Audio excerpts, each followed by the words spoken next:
Hello ladies and gentlemen, this is Kairos. So I was browsing the internet recently and it came to my attention that although there's some very excellent guides to the warships of naval action, there's not a lot of information out there about the trade ships in this game. So I thought I would rectify this situation as best I can with this informal guide to trade ships. So we'll go through the individual ships of naval action, the trade ships, and I will be covering the Trader Cutter, Trader Lynx, Trader Brig, Trader Snow, the LGV or Le Gros Ventre, however you pronounce that, the LGV Refit, and the Indiaman. I believe that's all the ships, all the trade ships we have in naval action currently, and I'm going to go through each one, show you how I build them, and we'll have an informal chat about how I would recommend going about trading and building your trade ships. Now, the first thing you want to be doing when you're getting ready for trading is setting up your perks appropriately. When you've leveled up enough, you should have, what do we got here? 5 slots to spend on perks. This is my setup, and you'll have a certain number of points to spend depending on your level, I believe. I like to run with the Sextant.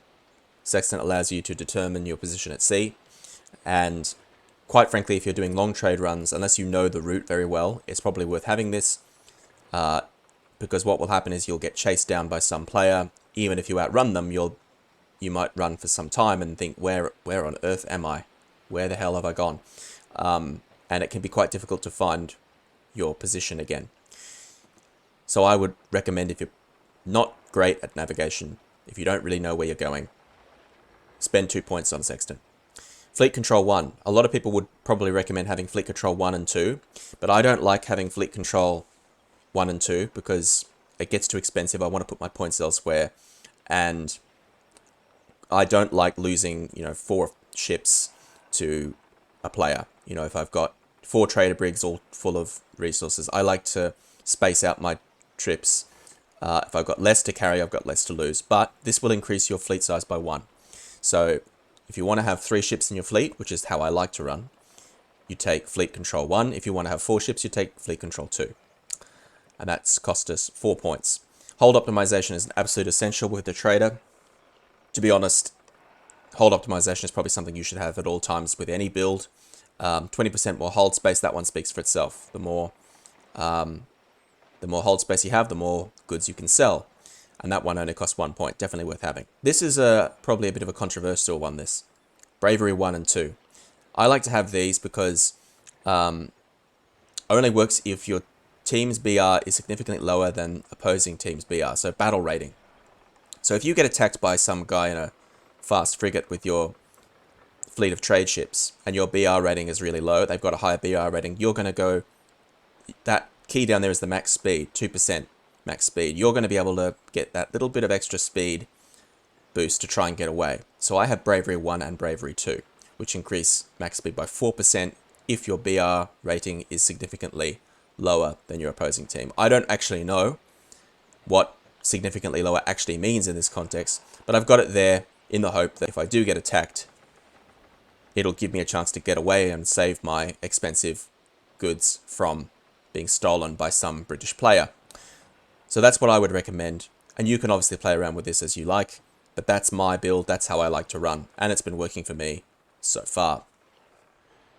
Okay, now that the sun is up and we can actually see what we're talking about, I think we can start with the first ship on our list, the Trader's Cutter. Now, as I'm sure you can tell, this is not a ship I'm particularly familiar with or have used very much in the past, but it is a nippy little ship, and I do kind of regret not using her more. This particular example, which I've actually crafted specifically for the video, is a fur build. We got very agile on it. And she's capable of going currently without any upgrades 14.10 knots. But that's with port bonuses. Without port bonuses, this ship, if you build it out of fur, should be able to get up to 13.78 knots.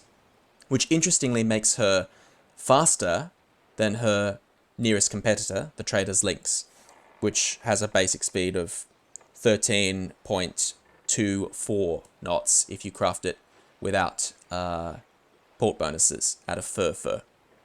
So she's actually theoretically faster than the Trader's Lynx, which is interesting because I'd always assumed I'd been playing this game and always assuming that the Trader's Lynx is the fastest trade ship really in game. But this thing is, in fact, quicker. Obviously, the Trader's Lynx is going to be better at going upwind, but you might want to consider, if you're just after speed, general speed, you might want to consider the Trader's Cutter. Her hold is, with port bonuses and with, or with perks, I should say, is 600. So at a base level, this should be 500, which makes her comparable to the Lynx.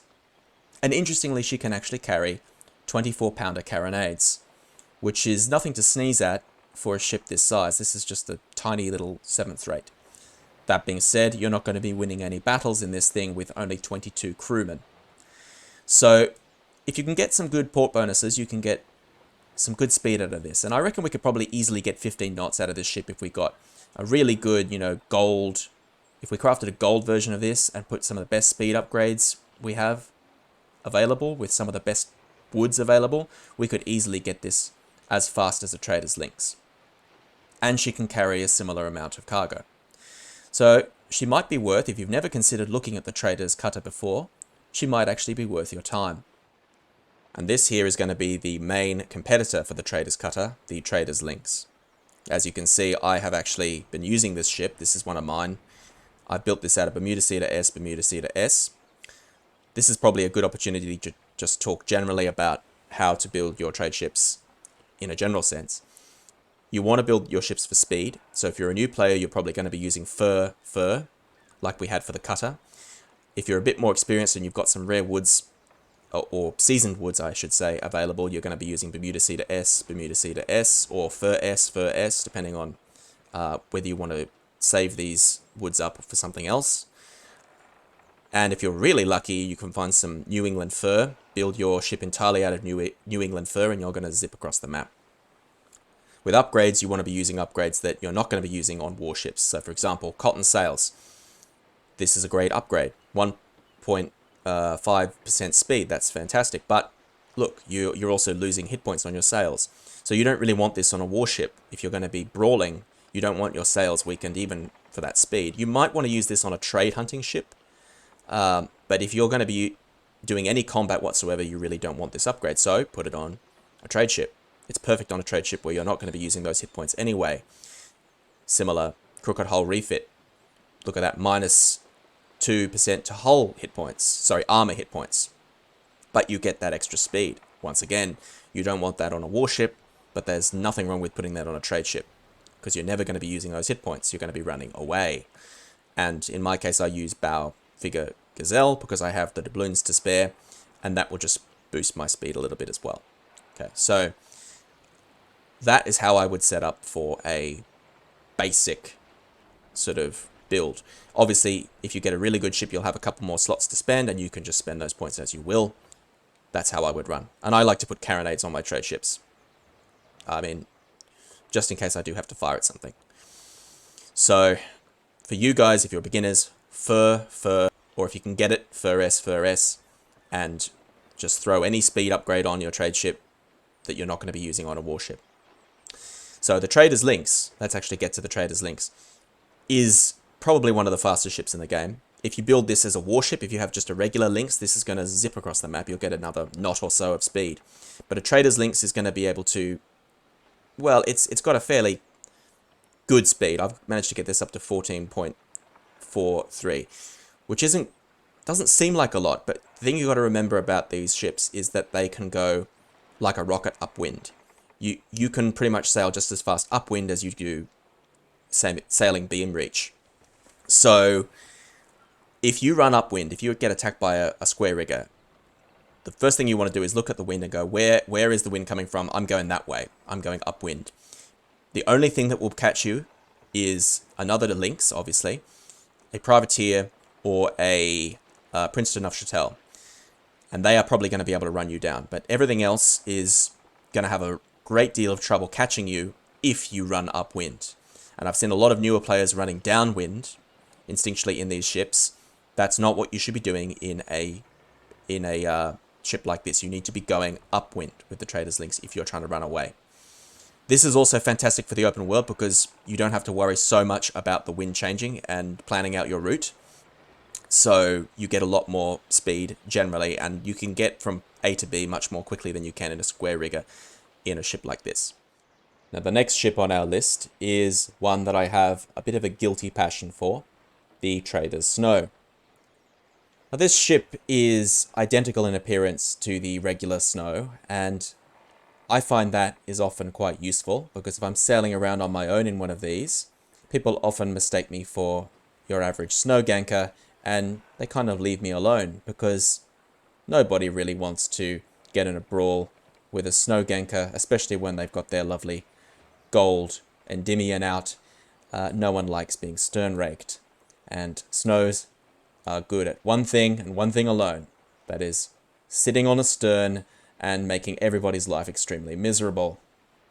But you can also use them as traders if you build a Trader's Snow. Now, this ship is relatively quick for its size, I suppose. I've managed to get it up to 13.92 knots, which makes it comparable in speed to the Trader's Brig, as we will see.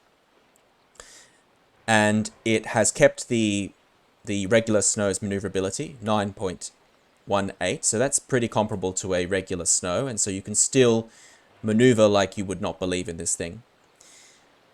Its main disadvantage, if you do want to use it to attack things, though, of course, is the crew. You're not going to be nearly as effective as a regular Snow, because you're going to have less crew, not enough men to man the guns, not enough men to man the sails. You're going to be outperformed if you do get into battle. You're going to be outperformed by other 6th rates. A regular Snow, Prince de Neuchâtel, is going to take this ship out. That being said, she's not defenseless. This particular ship I've got set up with carronades, and you can carry 32-pounder carronades with this ship. So she may not have a lot of defense, she may not have a lot of crew, but she does still have the firepower, she does still have the maneuverability. So I actually use this ship as a kind of escort for my main fleet of trader brigs. And she does pretty well in that role. And considering that she does look like a Snow, like a regular Snow, that makes me a little bit less tempting a target than I would be if I was just in a fleet of brigs. I feel that having one of these ships around is always nice. As far as her hold is concerned, she can carry, if you don't have the perks available, you can carry 900, which means this is the first ship that can carry a cargo mission. So you can use this early on if you're just beginning the game. This is the ship you want to get if you just want to deliver a few cargo missions and get some doubloons. This is the ship to do it in, until you can find yourself some trader brigs which can carry 2 cargo missions.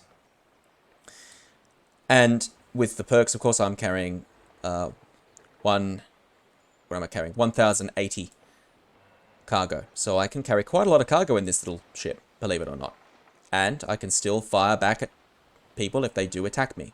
So I often use this as a kind of, I suppose, forward scout for my trading fleet. I will often scout out new ports that I might be interested in to see what kind of wares are available. I might take a Trader's Snow. That's the sort of thing you will use this ship for, or you'll use it to escort your smaller trader ships. Now, I've only got one of these at the moment, or actually I've got 2, but I only use this one.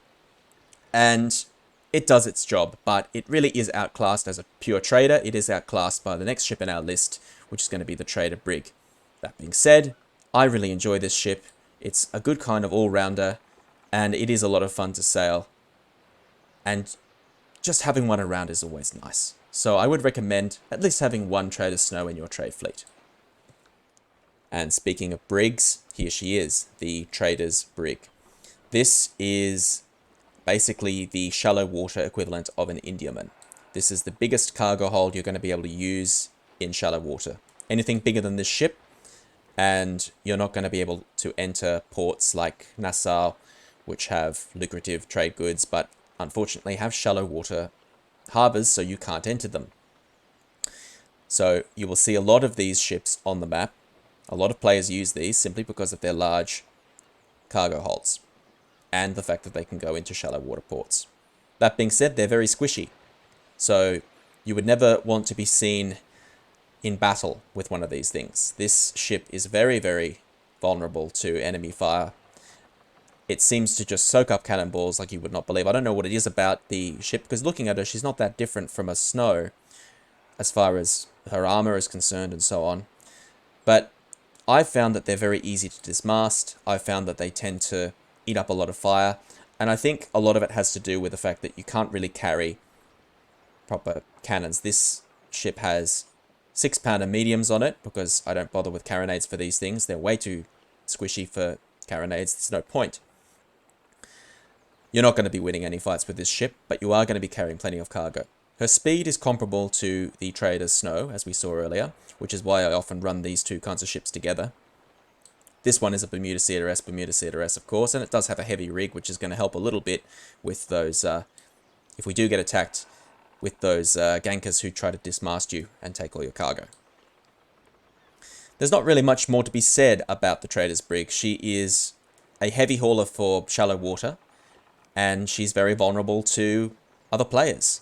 She's squishy, she's relatively quick for her size, but she's not going to be winning any fights. If you do get attacked, run away. That would be my best advice, just run.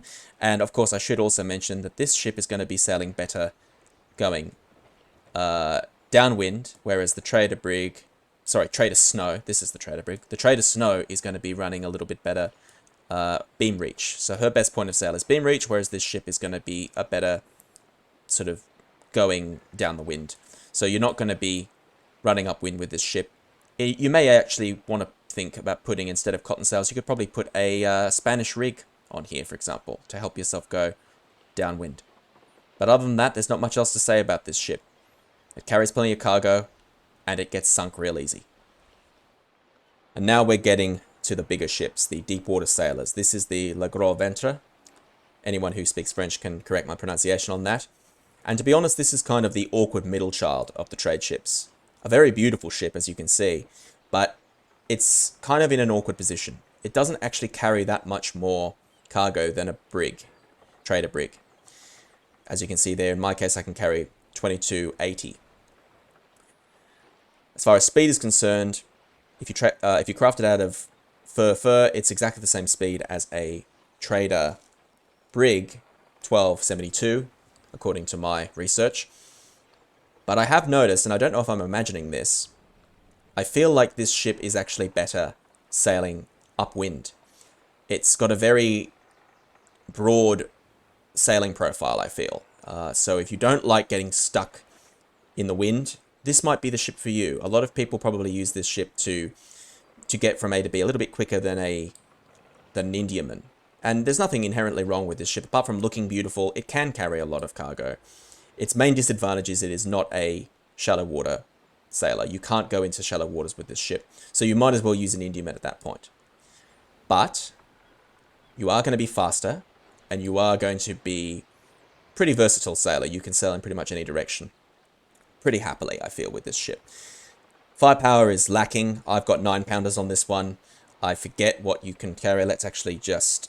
I'm just going to move this here. Let's actually quickly take these off and see what we can carry as far as carronades. 32-pounder carronades. So that's pretty good, right? You can carry 32-pounder carronades.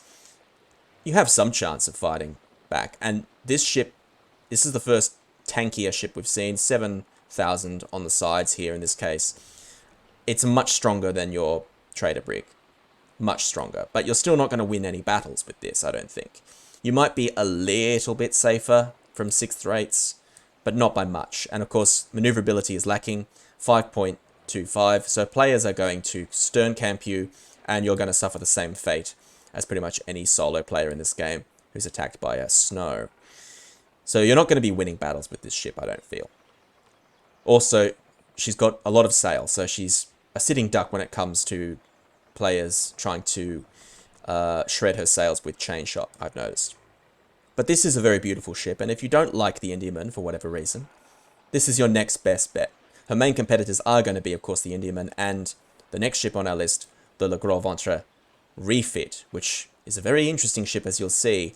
Hard to find because you do need a permit to craft one, but it fills a very interesting role in the game, so we'll get to that now, I think. And here she is, the Gros Ventre Refit. This is another one of my favorite ships in the game, simply because of its uniqueness. And aesthetically, it's a very pleasing ship indeed.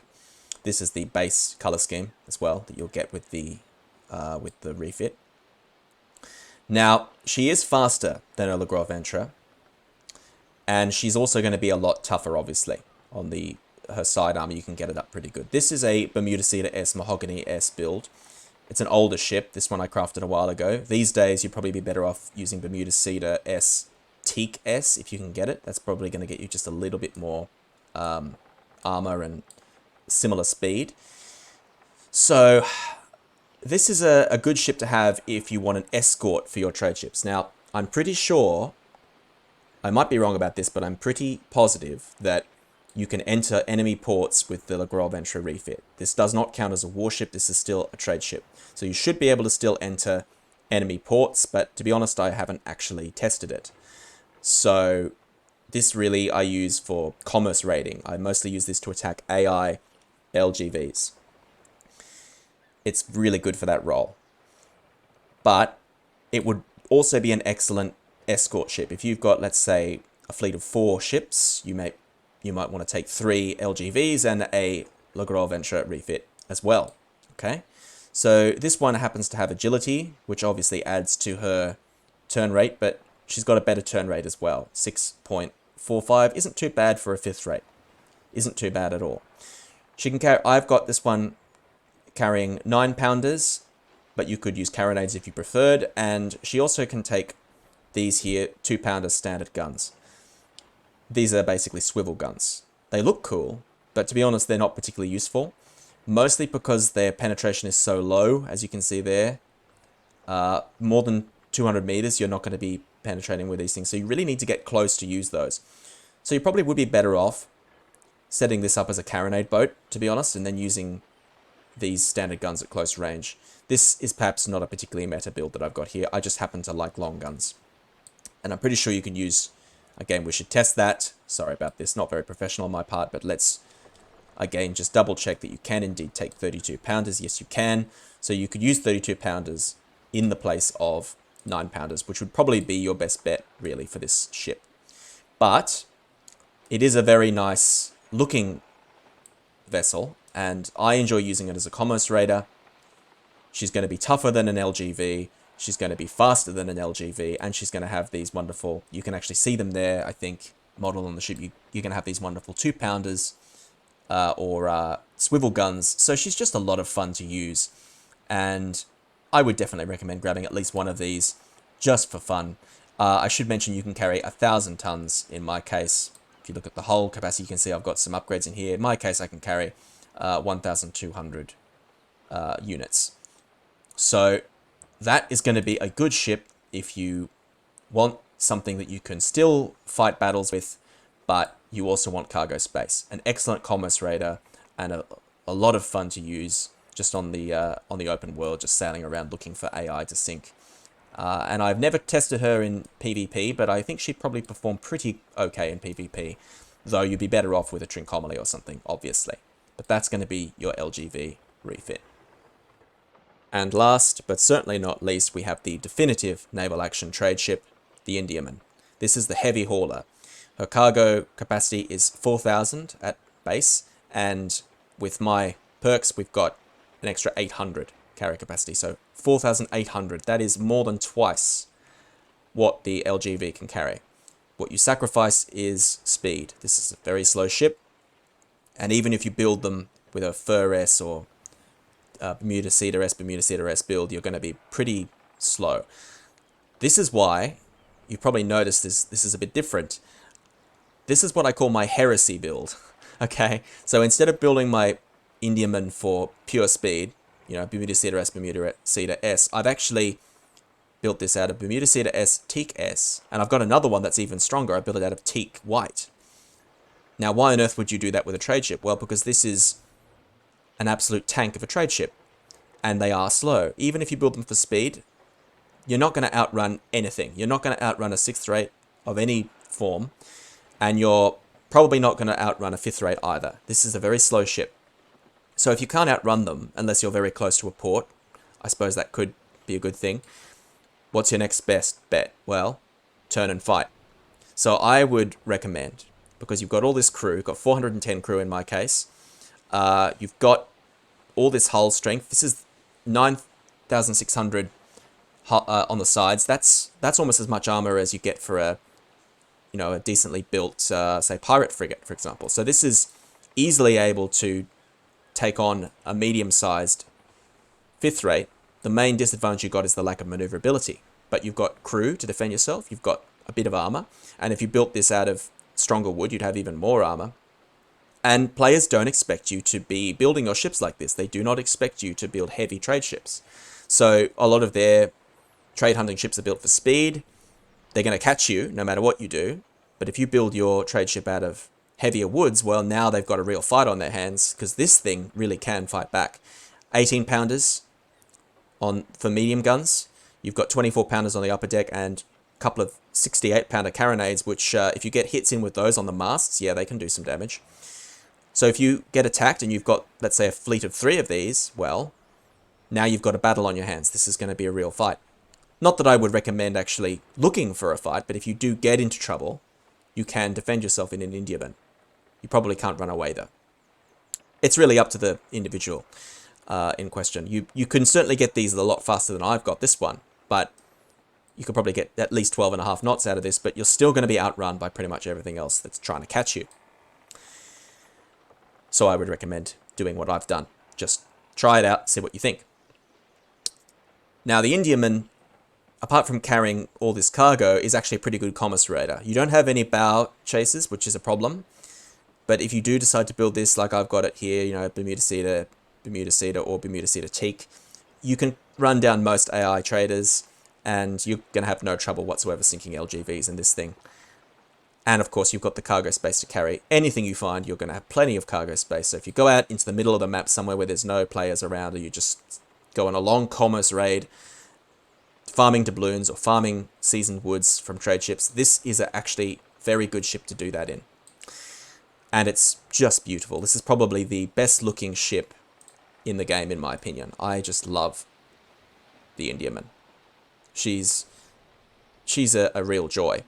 She kind of reminds me of the Walrus in Black Sails, if you think about it. If you've seen that TV series, she always reminds me of the Walrus, Captain Flint's ship. But that is it. That is the last of the trade ships as far as I'm aware. And I don't know if they'll ever add more ships. Hopefully they will one day. But for now, that is it. That's your informal guide to the trade ships of Naval Action. If you have any questions, or corrections indeed, please feel free to post them down in the comments. And I hope to see you all in the next episode of whatever I'm doing, Naval Action based. I'm currently doing a Rags to Riches series, which you're welcome to watch. And I'm thinking I might make a follow-up episode to this particular video, just showing you the different paint schemes for the trade ships. But until then, this has been Kairos, and I'll see you all next time.